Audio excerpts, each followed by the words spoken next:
El último estudio de la NASA, en el que se han utilizado datos de satélites de la última década, nos ha dicho que las zonas húmedas del planeta son cada vez más húmedas y las desérticas cada vez más secas.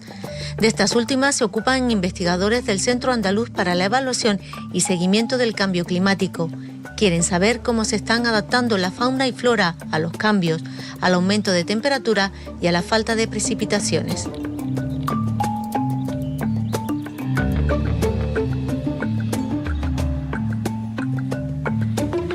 Parque Natural Cabo de Gata-Níjar. Investigadores del Centro Andaluz del Cambio Climático llegan al Zufaifar, uno de los mejor conservados a nivel europeo y ejemplo para estudiar el cambio climático en las zonas áridas.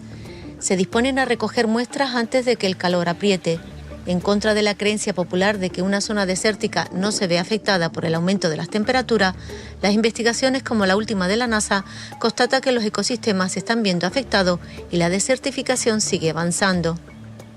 Estamos empezando a constatar es que este ecosistema o esta planta, el azufaifo, que es la que domina el ecosistema, se ve afectada de hecho por los incrementos de temperatura en el verano, precisamente cuando tiene la hoja.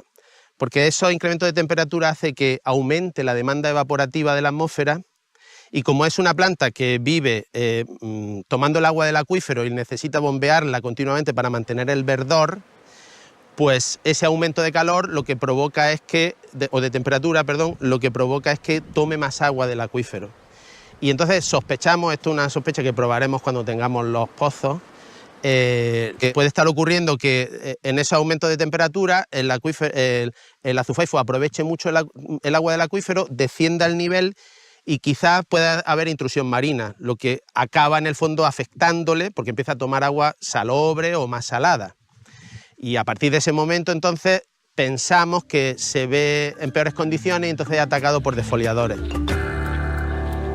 Los hartales son el objeto de su estudio, unos matorrales que en sí mismos tienen concepto de bosque y al igual que los que tienen árboles, los científicos estudian cómo capturan los gases de efecto invernadero. Sospechamos que puede tener un papel muy importante en el secuestro de carbono, porque la mejor manera de secuestrar carbono es incorporando ese carbono en el suelo. Es decir, por ejemplo, aquí en Almería se dice que los invernaderos son muy eficientes secuestrando carbono, pero en realidad lo secuestran durante 3 meses o 4, porque en cuanto cortan la mata de tomate, ese CO2 se va a la atmósfera. En cambio, esta planta podría estar introduciendo ese carbono en el suelo, lo que representa que se quedaría secuestrado durante, no sé, miles de años o así.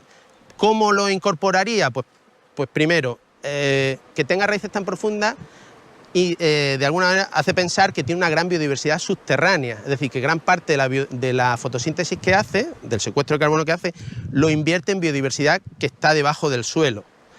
Luego además tiene mucha superficie de raíces, con lo cual produce muchos exudados hacia el suelo. Y luego además produce una hojarasca, porque ahora precisamente ya está perdiendo la hoja, produce una hojarasca que también estamos empezando a sospechar que es muy aprovechada por la red trófica, por los insectos, que a su vez serán comidos por los pájaros. Con los primeros datos se está viendo la importancia de la conservación de los azufaifos por varias cuestiones. Al secuestro de carbono se une la regulación de las avenidas, pero sobre todo por los insectos a los que da cobijo y que son útiles para la agricultura. Además es una planta que sabe aprovechar el agua incluso en la época estival.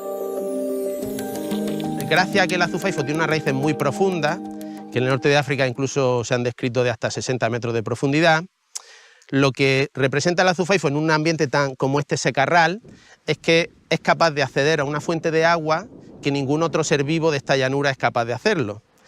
Y precisamente durante los meses más secos, que son pues, desde finales de la primavera hasta finales del verano.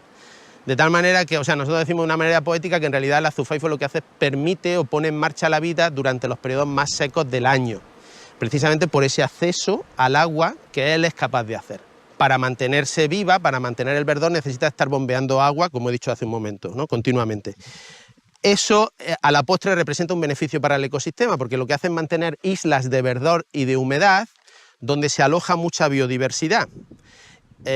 De la cual nosotros podemos derivar beneficios. Por ejemplo, hemos puesto en marcha un programa de seguimiento en colaboración con el IFAPA del seguimiento de la entomofauna agrícola útil, es decir, de los insectos que soporta el azufaifo que pueden ser útiles para la agricultura, y estamos viendo que realmente es muy importante, sostiene una gran diversidad de especies con esas características. Parte de la investigación se está centrando en las hojas del matorral, pieza clave para su subsistencia.